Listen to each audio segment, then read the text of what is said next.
নমস্কার বন্ধুরা, Molly's kitchen থেকে সবাইকে স্বাগত। সবাইকে জানাই শুভ দুপুর। আজকে যে রেসিপিটা বানাতে চলেছি সেটি হলো পেঁপে আলুর তরকারি। এই দেখো পেঁপে আলুর তরকারি, দেখো কত সুন্দর দেখতে, যেমন সুন্দর লাগছে, খেতে কিন্তু অসাধারণ হয়েছিল। এই পেঁপে আলু তরকারি বানাতে আমি এখানে আলু পেঁপেগুলো আমি এখানে কেটে নিয়েছি, ঠিক এরকম করে সাইজ করে নিয়েছি। খুব ছোটও না আবার খুব যে বড় তাও না, এরকম মিডিয়াম সাইজে কেটে নিয়েছি। এরপর আমি দিয়ে দিলাম কুকারের মধ্যে, দিলাম সামান্য জল দিয়ে, আর দিলাম স্বাদ মতো লবণ দিয়ে ভালো করে সিটি দিয়ে নিলাম।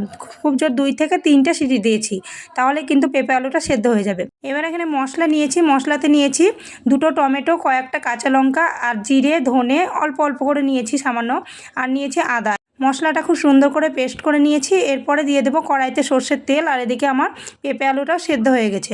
এরপরে কড়াইতে তেল দিয়ে, তেলটা গরম হলে দিয়ে দিলাম 5 ফোড়ন ফোড়নে, আর দিলাম কিছুটা গোটা গরম মশলা।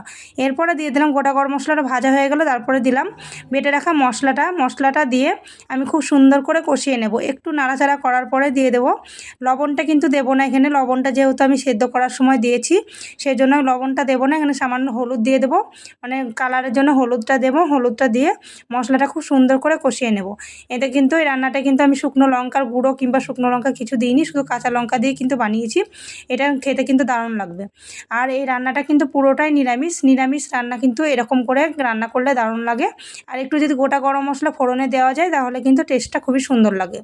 এবার আমার মশলাটা খুব সুন্দরভাবে কষানো হয়ে গেছে। এরপর আমার যে আলু আর পেঁপে যে জল সমেত সেদ্ধ করে রাখা যে জলটা ছিল সেই জল সমেত আমি দিয়ে দেবো, দিয়ে খুব সুন্দর করে ঢেকে রেখে রান্নাটা করে নেব। একটু ঢেকে রেখে রান্নাটা করে নিয়ে একটু আলুগুলো ভেঙে ভেঙে দেবো, তাহলে কিন্তু রান্নাটা পুরো কমপ্লিট হয়ে যাবে। দেখো দেখতে যেমন সুন্দর লাগছে, খেতে কিন্তু অসাধারণ হয়েছিল। রান্নাটা বেশ ফুটে এসেছে, আর একটু শুকনো শুকনো হয়ে এলে কিন্তু নামিয়ে নেব, তাহলে কিন্তু হয়ে যাবে।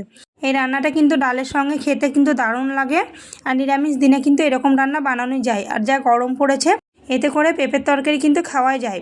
আর পেঁপে কিন্তু বাচ্চা থেকে বড় সহজে কেউ খেতে চায় না, সেই জন্য একবার এরকম করে রান্না করে দেখতে পারো, মুখে লেগে থাকার মতো রান্না হবে। দেখো এবার সমস্ত রান্না আমার হয়ে গেছে, এবার আমি নামিয়ে নিচ্ছি। আশা করি ভিডিওটা ভালো লেগেছে। ভালো লাগলে লাইক কমেন্ট শেয়ার। যারা ফেসবুক থেকে দেখছেন পেজটা ফলো করবেন, যারা ইউটিউব থেকে দেখছেন চ্যানেলটা সাবস্ক্রাইব করে দেবেন।